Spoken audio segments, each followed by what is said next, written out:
잠언서 11장 1절입니다. 속이는 저울은 여호와께 가증한 것이나 공정한 추는 그의 기쁨이니라. 어릴 적에 어머니 손잡고 제가 자주 따라갔던 것은 재래시장이었습니다. 제가 어릴 때에는 큰 마트나 대형 마트가 없었어요. 그래서 항상 반찬거리나 식료품을 사기 위해서는 재래시장을 항상 따라다녔습니다. 따라다니면 어머니가 맛있는 간식을 시장 안에서, 시장통에서 뭐 오뎅을 사주신다든지 소세지를 사주신다든지 혹은 통닭이 있었습니다. 당시에는 통째로 닭을 튀기는 거예요. 그런 통닭을 얻어먹을 수 있는 그런 기회들이 있었기 때문에 항상 어머니를 따라서 시장에 갔습니다. 그 시장에 가면은 흔히 볼 수 있는 것이 뭐냐면 저울입니다. 저울. 이렇게 큰 동그라고 여기 접시가 하나 있고 이 바늘이 있어가지고 무게에 따라서 이게 저울을 측정하는 그런 저울이 있어요. 근데 한 번은 그 저울에 관련해서 뉴스가 나왔어요. 상인들의 그런 속임수라고 해야 되나요? 저울을 잴 때 무게로 값을 측정하기 때문에 그 바구니 무게를 굉장히 무겁게 해가지고 바구니에다가 물건을 넣고 이렇게 얹어가지고 이렇게 공정치 못한 추로서 저울로서 값을 매기던 그러한 뉴스가 나와서 한번 뒤집혔죠. 그렇게 속이는 저울이 있어요. 우리가 상거래를 하다 보면은 저도 물론 이렇게 장사를 했던 경험이 있어가지고 이렇게 속이게 되고 좀 더 나의 이익을 챙기기 위해서 거짓말을 하게 되고 공정치 못한 그런 계산법으로 인해서 이렇게 더 값을 매기고 손님에 따라서 저 사람 좀 더 붙여도 되겠다 싶으면 더 붙이고 그랬던 경험이 있어요. 오늘 잠언서 11장 1절을 보니까 속이는 저울은 그런 공정하지 않고 정직하지 않은 거래들 여호와께서 가증히 여기신다. 혹은 내 이익을 위해서 남을 속이는 그러한 저울들이 있다라고 하는 거죠. 여호와께서 가증히 여기시는 것이고 여호와 하나님은 공정, 공평, 정의를 사랑하신다라는 것을 기뻐하신다라는 것을 여기 1절을 통해서 보게 됩니다. 또 이러한 기억이 있어요. 한 번쯤 그런 경험이 있었을 것 같아요. 심부름을 가서 이제 5,000원을 들고 구멍가게에 들어갔어요. 그래서 물건을 사고 잔돈을 받았는데 아주머니께서 9,000원을 거슬러주는. 제가 5,000원을 냈는데 아줌마는 10,000원 낸 줄 알고 저보다 더 많은 돈을 건네주시는 거예요. 그걸 딱 그때가 이제 선택의 기로에 서게 되죠. 우리는 요것을 내가 그냥 묵인하고 그냥 감사합니다 하고 가야 되나, 아니면 할머니 이거 계산이 잘못됐는데요 이실직고를 해야 되는지. 근데 저 어릴 때에는 사리사욕에 눈이 멀어가지고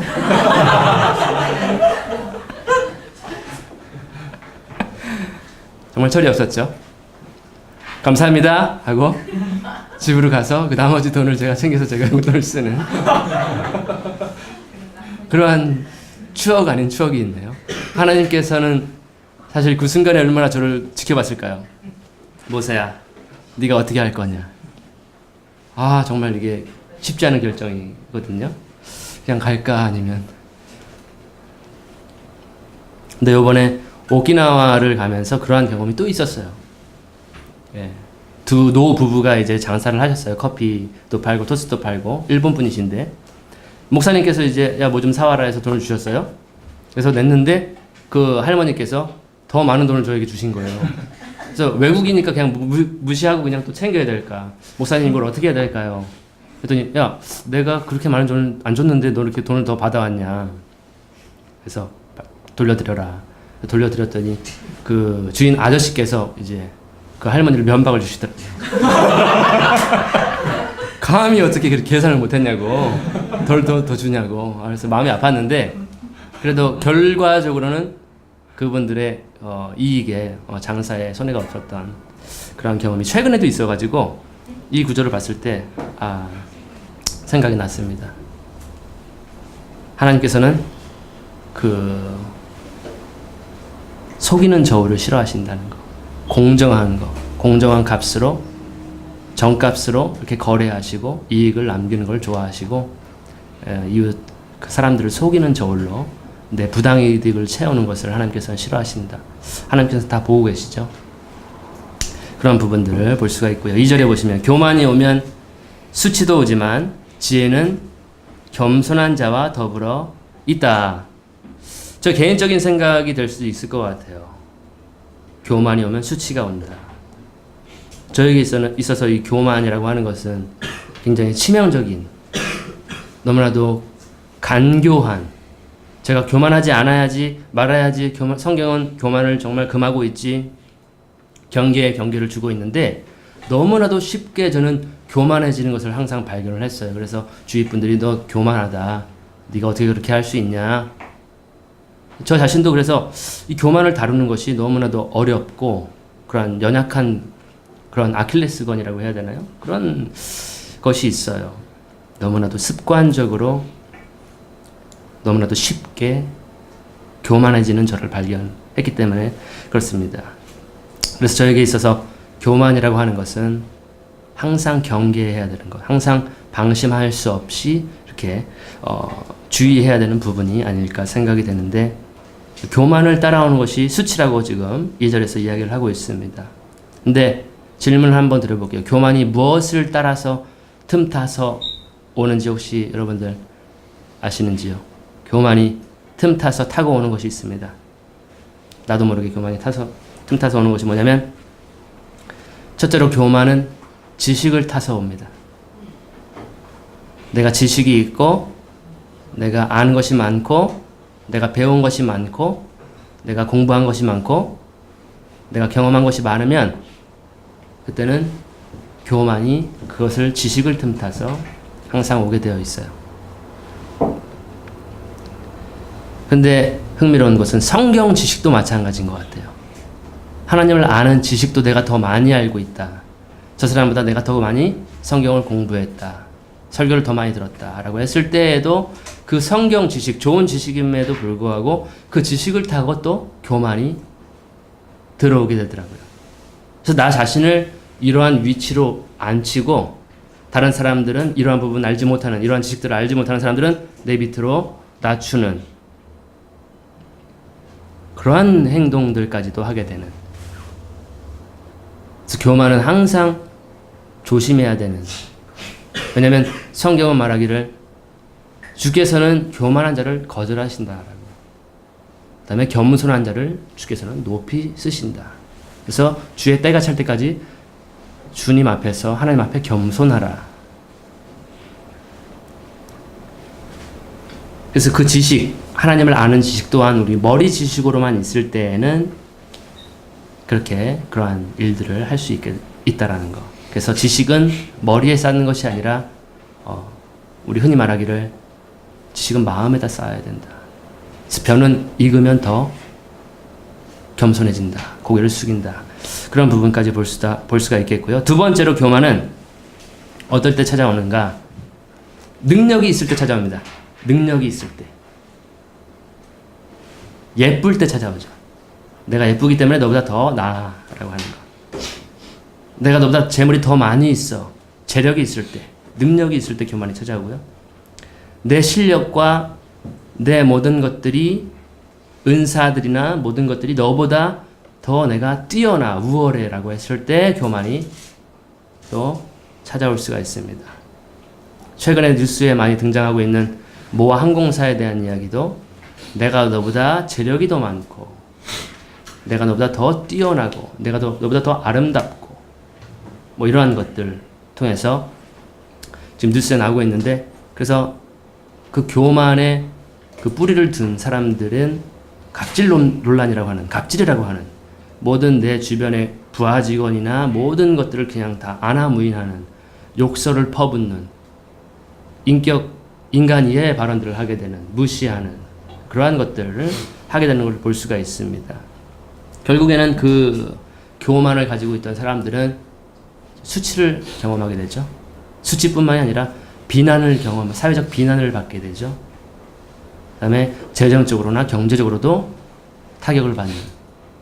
그래서 교만은 수치를 데리고 온다. 그래서 패망의 선봉이다. 라고 성경은 가르침을 주고 있습니다. 반면에 겸손한 것, 그것은 사람으로 하여금 존귀를 가져다 주죠. 겸손.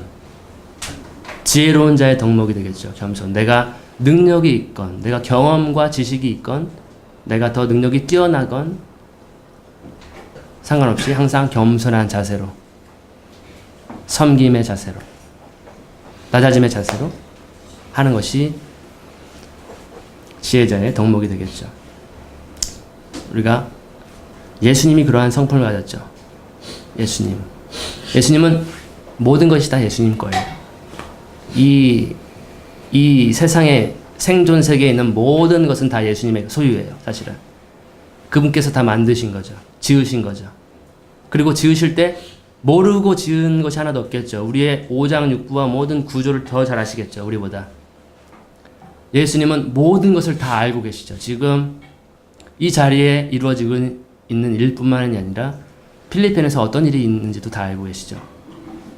먼 미국 땅에서 무슨 일이 일어나고 있는지도 다 알고 계시죠. 그 마음, 영혼 한 사람 한 사람의 마음속 상태까지도, 생각까지도 전지하시죠. 모든 것을 다 알고 지금 일순간에 다 알고 계세요. 그러함에도 불구하고 예수님이 이 땅에 오실 때에는 가장 낮은 곳에 오셨다는 거예요. 가장 낮은 자의 모습으로 이 땅에 오셨다는 것. 우리가 믿는 하나님이 놀라운 이유는요, 너무 겸손하시다는 거야.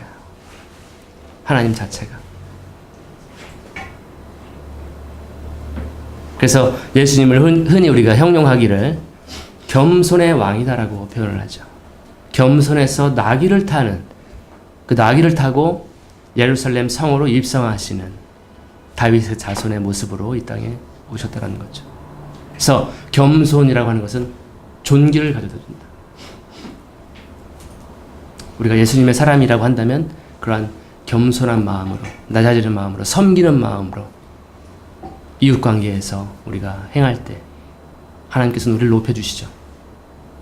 하나님께서 예수님을 높이신 것처럼 우리도 높여주시는 거죠. 그래서 예수님은 겸손한 지혜의 왕이시다라고 하는 것. 3절 보겠습니다. 정직한 자들의 성실은 그들을 인도할 것이나 범죄자들의 패역은 그들을 멸망시키리라.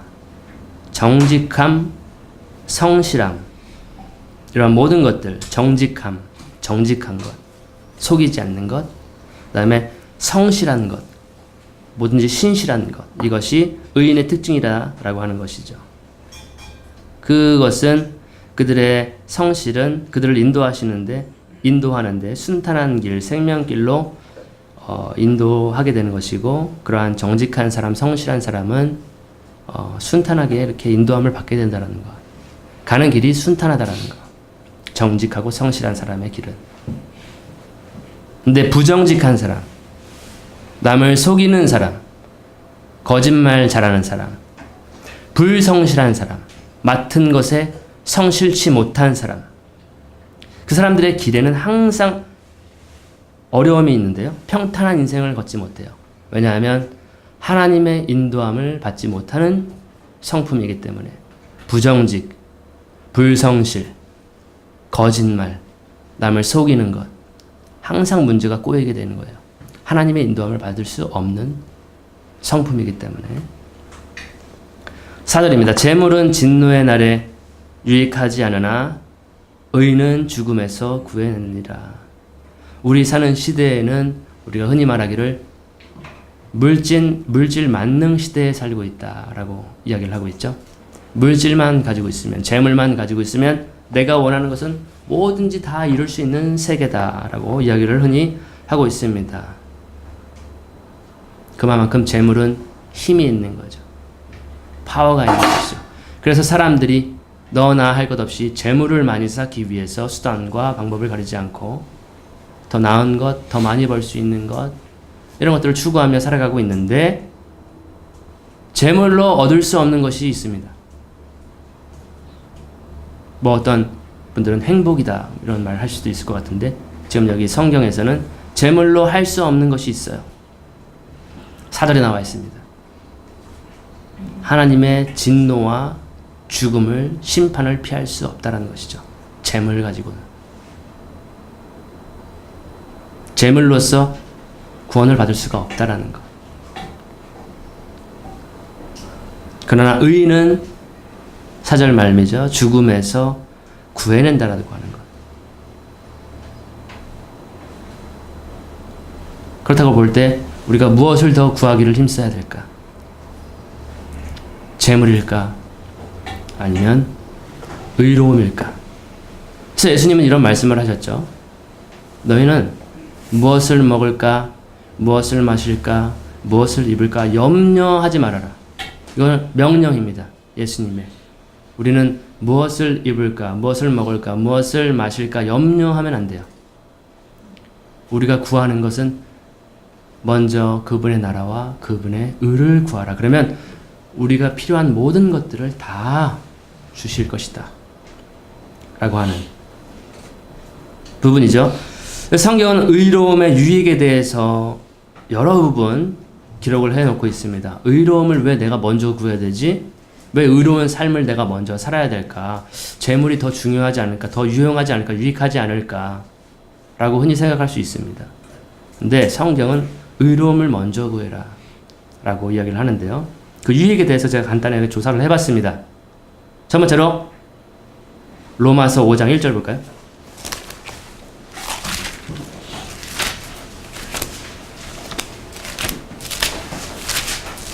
우리가 성경대학에서 로마서를 지금 재미있게 살펴보고 있습니다. 로마서 5장 1절에 보시면 어떠한 유익을 얻을 수 있을까?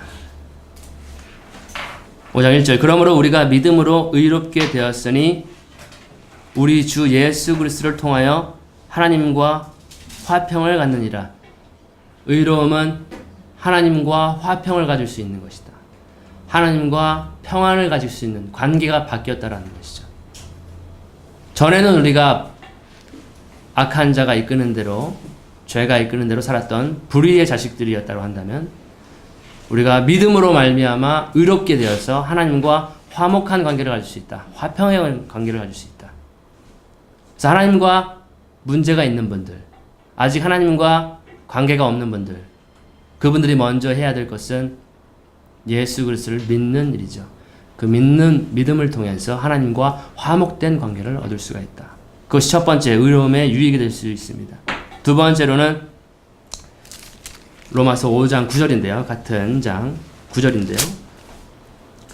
그러므로 이제 그의 피로 의롭게 되었으니 더욱더 우리가 그를 통하여 진노로부터 구원을 받게 되리라. 의로움의 두 번째 특징, 진노하심으로부터 구원을 받을 수 있는 것이 의로움이다 라고 지금 하나님의 진노를 피할 수 있는 방편이 바로 의로움이다 라고 하는 것. 그 의로움은 우리가 어디서 받을 수가 있는가? 다시 보시면은 9절에 그의 피로, 예수 그리스도의 그 보혈로, 그분의 십자가의 보혈로, 그분의 죽으심으로 우리는 하나님과 화목이 되고 진노하심으로부터 구원을 받을 수 있다 라고 하는 거죠. 이렇게 의로움의 유익이 있어요. 그렇기 때문에 우리가 먼저 구해야 될 것은 그분의 나라와 그분의 의로움이라는 거죠. 재물은 잠깐의 편리함과 유익을 줄 수 있지만 의로움이라고 하는 것은 영원한 유익이 있다라고 하는 것이죠. 무엇에 우리가 더 신경을 집중해야 될까? 바로 하나님의 나라와 하나님의 의로움이라는 것이죠. 그렇기 때문에 우리 모두는 재물보다는 먼저 하나님의 나라와 의를 구하는 저와 여러분이 되기를 바랍니다. 5절 보겠습니다. 완전한 자의 의는 그의 길을 바르게 할 것이나 악인은 자신의 악으로 인하여 넘어지리라. 완전한 의, 완전하신 분의 의는 우리 길을 바르게 하고요. 그 의가 없는 사람들, 불의한 자는 넘어지게 되어 있다라는 것. 악한 자, 죄를 행하는 사람은 실족하게 된다라는 것이에요. 넘어진다라는 것이에요. 그래서 의로운 삶은 우리를 보호하는 방편이 됩니다. 우리가 넘어지지 않기 위해서는 의로운 삶을 살아가는 거죠. 그래서 바울은 이야기하기를 에베소서 6장인가요? 우리가 의의 호심경 혹은 의의 흉배를 차야 된다. 의의 흉배를 차야 된다. 그 의로움이라고 하는 것은 우리의 중요한 장기들을 보호한다는 거예요. 우리의 삶의 중요한 부분들을 보호한다는 것이죠. 그래서 의로움은 우리를 보호하고 또 우리 길을 바르게 한다라고 하는 부분들. 6절입니다. 정직한 자들의 의는 그들을 구할 것이나 범죄자들은 자기들의 악에 붙잡히리라. 같은 내용이죠. 의는 구원을 주는 것이다. 그리고 불의한 자, 자기들의 죄악에 붙잡히게 되는, 죄악에 사로잡히게 되는. 7절입니다. 악한 사람이 죽을 때 그의 기대는 멸망할 것이요 불의한 자들의 소망은 멸망하느니라. 그리고 의로움이 없는 자의 결국은 멸망입니다. 그의 모든 소망과 기대는 끊어지게 되어 있죠. 또 바울은 이야기하기를 고린도전서 6장에서 불의한 자는 하나님의 나라를 기업으로 받을 수 없다라고 이야기를 하고 있죠. 소망 없는 결말을 맞게 되는. 그래서 의로운 자가 되어야 되겠죠. 의인이 되어야 되겠죠. 그럼 어떻게 의인이 될 것인가 생각을 해본다면, 질문을 받는다면 의로움을 얻는 것은 단 한 가지이죠. 예수님 믿고 죄 용서받는 것이죠. 죄 사함 받는 것이죠. 예수님의 의로움을 얻는 것, 방법이 유일한 길이죠. 그렇게 예수님을 믿고 죄 사함을 받았을 때, 그분을 영접했을 때, 그분을 내 주로 인정했을 때 우리는 급격한 변화를 겪게 되죠. 우리가 원래는 본질상 진노의 자녀였어요. 근데 이제는 하나님의 보좌에 앉게 되는 그런 하나님의 아들들로 인정을 받게 되는 것이죠. 사망에서 생명으로 옮겨지는 것. 너무 하는 것이죠. 그것이 바로 예수님을 믿을 때 이루어지는 거죠. 우리의 신분이 360도, 180도 바뀌는 것이 예수님을 믿는, 그분을 믿음으로 말미암아 그분의 의로움을 받는 것. 너무나도 쉽죠. 간단하죠. 또 의를 구하는 자의 또 다른 유익이 있는데요. 8절에 보시면 의로운 자는 고난에서 구원되고 악인이 그를 대신하여 오느니라. 의로운 사람은 고난에서 구원을 받는다. 고난은 항상 우리의 삶에 있다라고 생각이 돼요. 믿는 자든 믿지 않는 자든 삶의 시험은 항상 와요. 근데 우리에게 있어서는 우리는 감당치 못할 시험 당함을 허락지 않는다는 것이죠. 하나님께서는 미쁘시고 신실하셔가지고 우리가 감당치 못할 시험을 허락지 아니하시고, 또 그러한 시험들이 서로 온다 할 때 마치 욥의 고난과 같은 이해할 수 없는 일들이 삶에 일어났을 때 또 피할 길을 내신다라는 거죠. 그래서 능히 그러한 시험들, 고난들을 감당케 하시고 결국에는 그러한 고난들과 아픔 속에서 우리를 구원하시죠. 구원하시기에 능하신 분이 바로 예수 그리스도죠. 모든 삶의 문제, 그분께서는 어려워서 풀지 못하는 것이 없죠. 능치 못함이 없죠. 그분은 전능하신 분이죠. 그래서 예수님을 통해서 우리는 그러한 구원함을 얻을 수가 있는 것인데, 악인이 그를 대신해서 올 것이다. 악인은 고난을 피할 수 없다라는 것이죠. 죄를 좋아하고 죄를 범하는 사람은 고난이 그를 따라서 오게 되어 있다 라고 하는 것이죠. 그래서 의인과 악인에 대해서, 의인과 죄인에 대해서 지금 11장에서는 계속해서 비교, 대조하는 것을 우리가 구조들을 볼 수가 있습니다. 9절, 위선자는 자기 입으로 이웃을 망하게 하나 의인은 지식으로 구원을 받으리라. 위선자, 가장하는 거죠. 빛의 천사처럼, 혹은 나는 예수님을 잘 믿는 것처럼, 난 종교적인 사람인 것처럼 가장하는 자, 위선자. 그 사람들은 자기 입으로 이웃을 망하게 한다는 것이죠. 그 우두머리는 사탄이 되겠죠. 사탄은 말로 사람들을 유혹했고 또 사람으로 하여금 죽게 했죠. 망하게 했죠. 빛의 천사로 가장해서 사람들을 속여서 그 입의 말 통해서 사람들을 미혹시키고 유인해서 사망으로 이끌어간다는 것이. 그리고 또 예수님 시대 당대에는 위선자들이 있었죠. 예수님께서 아주 심하게 막 화했을 것이다. 했던 집단들이 있는데 바로 바리새인, 유대 종교 지도자들이었죠. 제사장들과 서기관들. 그들에게 하시는 말씀이 너희들은 천국의 열쇠를 가지고 있으면서도 사람들을 글로 인도하지 않고 지옥의 자식들로 만들고 있구나 라고 저주를 하셨습니다. 그렇게 위선자는 자기 입으로 이웃을 망하게 하는 것이죠. 내 입술의 한마디로 내 입술의 그러한 말들로 이웃을 망하게 할 수 있다는 것. 그 영혼을 실족시킬 수 있다는 것.